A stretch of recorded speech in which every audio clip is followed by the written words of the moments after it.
Bank of India CSP पोखर मार्ग समस्त पूर्णिया जिला वासियों को और हमारे जितने भी कस्टमर हैं सभी को दुर्गा पूजा, दीपावली और छठ की शुभकामनाएं। दुर्गा पूजा की हार्दिक शुभकामनाएं बनमन की समस्त वासियों को मेरी तरफ से शुभकामनाएं। मैं मनोज कुमार यादव, PMW बनमनखी अनुमंडल अस्पताल। नवरात्र एवं गांधी जयंती के शुभ अवसर पर मैं मीना देवी, प्रधानाध्यापिका, मध्य विद्यालय धोकरधरा औजा के सभी शिक्षक एवं ग्राम वासियों को अपना हार्दिक शुभकामनाएं देती हूँ। कुमार मंडल, जन सेवक, पर्या सुखसेना, वार्ड 5, थाना बी कोठी, पूर्णिया। सभी ग्रामीणवासी, प्रखंडवासी दुर्गा पूजा एवं दीपावली छठ की शुभकामनाएं। नौजवान कमेटी दर्जी पट्टी की ओर से बनमनखी वासियों को दशहरा, दीपावली, छठ की हार्दिक शुभकामनाएं। डॉक्टर प्रिंस कुमार सुमन दुर्गा पूजा के शुभ अवसर पर सभी बनमनखी वासियों का हार्दिक शुभकामनाएं देते हैं। रमन कुमार यादव, ग्राम लादूगढ़, राष्ट्रीय जनता दल पंचायती राज प्रकोष्ठ के जिलाध्यक्ष हूं। मैं अपनी ओर से तमाम पंचायत, प्रखंड, देशवासियों को राष्ट्रीय जनता दल की ओर से दुर्गा पूजा, दीपावली, छठ। अंग्रेज़ों के ज़माने में बी कोठी यानी बरहरा कोठी में नील की खेती होती थी। अब आप पूछेंगे कि यह बरहरा कोठी है तो है कहाँ। आपको बता दें कि बिहार के पूर्णिया जिला अंतर्गत बरहरा कोठी है और वहाँ अंग्रेज़ों के ज़माने में नील की खेती होती थी और यही पहचान थी इसकी, इसलिए इसे नील की कोठी भी कहा जाता था। तब लोहे के मोटी मोटी चादरों के ड्रम में नील जमा किया जाता था, संग्रह किया जाता था। आज भी, जी हाँ, अंग्रेज़ों के जाने के बाद आज भी 70 से 80 वर्षों के बाद भी वह ड्रम की चादरें वहाँ मौजूद है और गवाह है इतिहास का कि कभी वह चादरें ड्रम हुआ करती थी नील संग्रह के लिए। बता दें, देश आज़ाद होने के बाद अंग्रेज़ तो चले गए, लेकिन उनकी यादें और उनकी शोषण की कहानियाँ आज भी है। आज़ादी के पूर्व से बरहरा कोठी क्षेत्र नील उत्पादन के लिए जाना जाता था। अंग्रेजी हुकूमत जबरन कराती थी यहाँ नील की खेती। आज भी 52 एकड़ में यह नील की खेती बेहद मशहूर है। दूर दूर तक लोग इसके बारे में चर्चा करते हैं।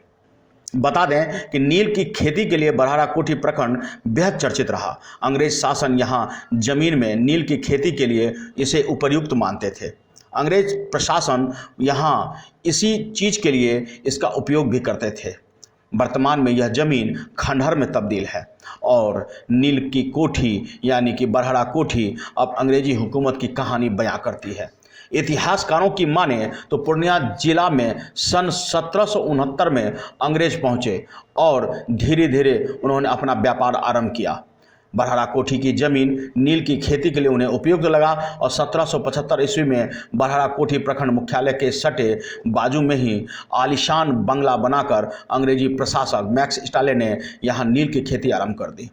बुजुर्गों का कहना है कि बरहरा कोठी प्रखंड में 53 एकड़ ज़मीन में नील की खेती होती थी और 400 मन प्रति सालाना नील यहाँ तैयार होता था। खेत में उपजे नील को संग्रह करने के लिए लोहे के बड़े बड़े कढ़ाई में गर्म शुद्ध नील तैयार किया जाता था और इसका यह सबूत है लोहे की यह मोटे की चादर और यह ड्रम, जिसे आप देखकर हैरान रह जाएंगे। देखिए इस खास वीडियो को।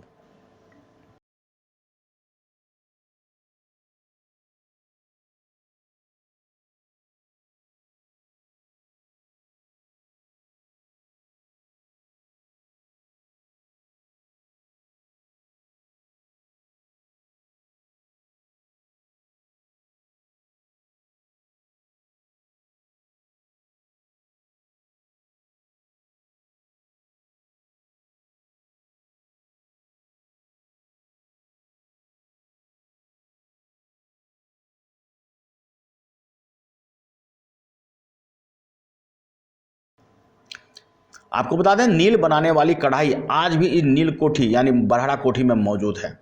80 साल तक की गई यहाँ पर खेती, और नील की खेती करना नहीं चाहते थे यहाँ के लोग। अंग्रेज जबरन उनसे मौत का यानी कि नील की खेती करवाते थे, मौत का भय दिखाकर। नील तैयार होता था और अंग्रेज़ों के ज़माने में यह बेहद मशहूर क्षेत्र था। आज बिहार के मानचित्र पर बरहरा कोठी का भले ही नाम निशान न हो, यह क्षेत्र गुमनाम हो गया हो, लेकिन बरहरा कोठी कभी नील कोठी के नाम से चर्चित था। और नील कोठी यानी लोहे की वो बड़े बड़े ड्रम यहाँ के लिए मुख्य आकर्षण के केंद्र थे, जिनके अवशेष आज भी बरहरा कोठी में आप देख सकते हैं। देखिए इस खास वीडियो को, इस नील की कोठी को, इस लोहे की चादरों को।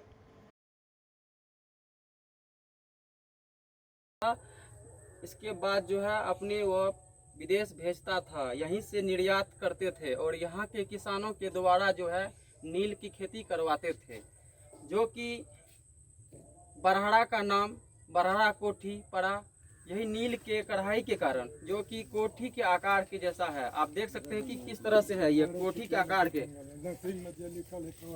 देख सकते हैं कि किस तरह से जो है कढ़ाई है। और नील की जो है खेती होती थी और नील तैयार किस तरह से होती थी, यही कढ़ाई में यही कढ़ाई है जिसमें कि नील की तैयारी होती थी।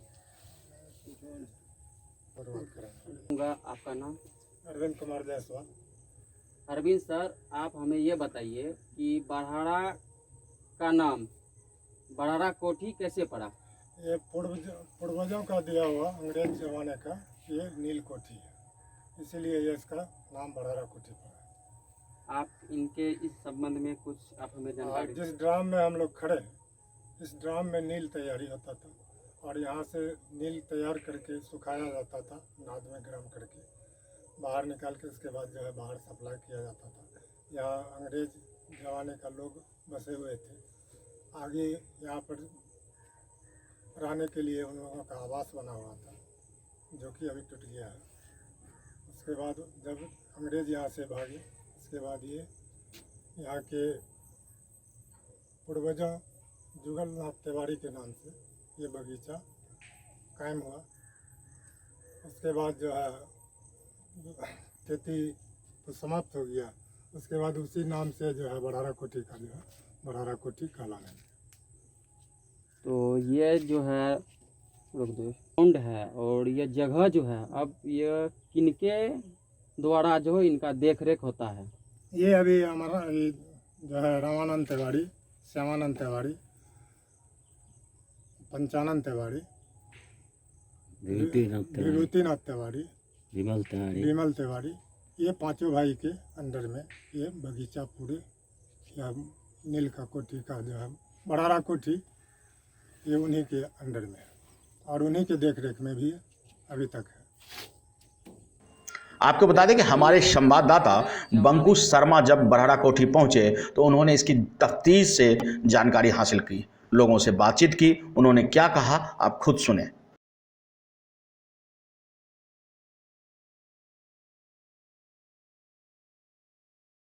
दिखाना चाहेंगे जो कि आप सुने होंगे नील की खेती। नील की खेती जी हाँ, बिहार राज्य के पूर्णिया जिले के बरहरा में होती थी। और यहाँ पे बरहरा से बी कोठी कैसे पड़ा हम आपको दिखाते हैं और हम जानने की कोशिश करेंगे और यहाँ के स्थानीय नागरिक से। मैं बंकु कुमार शर्मा, अनुभवी आंखें न्यूज, खबर भी असर भी। बरहरा कोठी का नाम कोठी कैसे पड़ा? हम लोग नहीं जानते इतना दिन, हम लोग इतना तक उम्र में हम लोग नहीं देखे थे कोठी कैसे, लोगों के मुंह से सुनते हैं। हाँ वही बताइए। लोग के मुंह से सुनते हैं। कौन? बूढ़ा बुजुर्ग के मुंह से? हाँ बूढ़ा बुजुर्ग। यहाँ पे क्या हो रही थी? वो नील का खेती बोलता था हो रहा है, उसी का है ड्राम, उसी का ये ड्राम है। यहाँ पर अंग्रेजों के द्वारा जो नील की खेती होती थी। तो वही बात आप बोली, जो है ये पुराना जो है कबाड़ी पूरा दिख जो रहा है यहाँ। हाँ क्या है ये? यही ड्राम बूढ़ बुजुर्ग बोलता था, इसमें नील का खेती होता है। हम लोग पैदाइश नहीं थे, जब थोड़ा थोड़ा हो गया तो वही सुनते थे। हम लोग देखे नहीं इसमें कुछ हो, जो क्या बनाता था अंग्रेज, नाम सुनते हैं अंग्रेजों का ऐसा। यहाँ पे हाँ नील की खेती हाँ खेती खेती होती थी वही और सब, नील हाँ, तैयारी करके वो ये करती थी। हम लोग ये सब नहीं देखे हैं जिंदगी में, यही ड्राम। क्या परिचय हुआ आपका? हमारा परिचय है रामचंद्र मंडल। मैं जानना चाहूँगा आपका नाम। महेंद्र मंडल। महेंद्र मंडल जी, आप हमें ये बताइए कि बरहरा का नाम बरहरा कोठी कैसे पड़ा? तो मेरा बाप जो दादा है ना पूर्वज, वही बोल रहा था बरहरा कोठी बरहरा कोठी। हम तो आजकल के अथी है, पहले बाप दादा सब ना बरहरा कोठी बोल रहा था, वही हम लोग बरहरा कोठी बोलते हैं। या ये जो कहते हैं नील को नील, तो इसमें मोहते हुए नहीं देखे हैं नील, हम लोग नहीं देखे हैं, लेकिन कहता था नील मोहता था। या नील इसी जगह में होता था, सुने थे। सुने थे।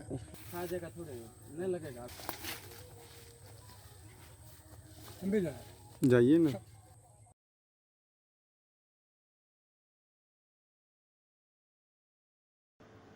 जैसा कि आपने सुना कि लोगों ने, यानी कि जो लोग बुजुर्ग हैं वो बताते हैं कि हमारे इस बुजुर्ग बगीचे यानी के 100 संबंध साल में की और या यहाँ पुराने जो है कितने इतिहास को एकड़ तक दर्शा ये रहा बगीचा है फैला हुआ बरहरा है। कोठी, आप इसके बारे नील की में कोठी हमें यानी जानकारी नील दें। की खेती का वह गांव, वह जमीन जो आज भी चीख चीख कर अपने इतिहास को बता रहा है। हम सब के बीच में सीना ताने खड़ा है कि नील की खेती कभी यहाँ होती थी अंग्रेजों के द्वारा। नील कोठी के कारण जो बरहरा कोठी पड़ा। क्या नाम हुआ? मेरा विद्यानंद कुमार।